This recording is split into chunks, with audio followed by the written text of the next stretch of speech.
So, this subscriber commented this video idea, and it was very interesting. So here is the absolute deepest breakdown of how these two classes function, interact, and balance the game's meta. To understand the exact division between ranged damage dealers and utility support troops, we have to look under the hood at the hidden math, a targeting logic with mechanics and frame data interactions that govern Clash Royale. The fundamental difference lies in how a card extracts value. Ranged damage dealers convert elixir into raw hit point reduction. Support troops convert elixir into time and space manipulation. A ranged damage card has a linear relationship with time. If a musketeer does 218 damage per hit in 1.8 seconds, her value is purely of calculation off.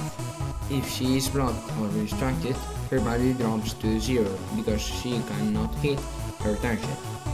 She requires a rigid frontline tank to buy her the seconds she needs to complete her math.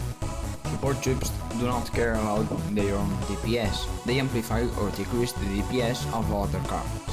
The Ice Wizard, 35% slowdown effect.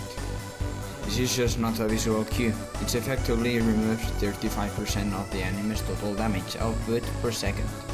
If an enemy P.E.K.K.A deals 981 damage per swing, the Ice Wizard slows her swing damage, deleting roughly 343 potential damage per swing from entering the arena. This saves your tank or hit points by altering the clock.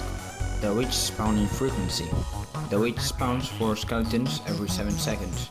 Each skeleton has a collision box. This physically alters the AI pathfinding with a prince charging at 200% speed is forced to drop his charge, calculate his targeting vectors, swing at 1 HP skeleton, set his animation frame, and repeat.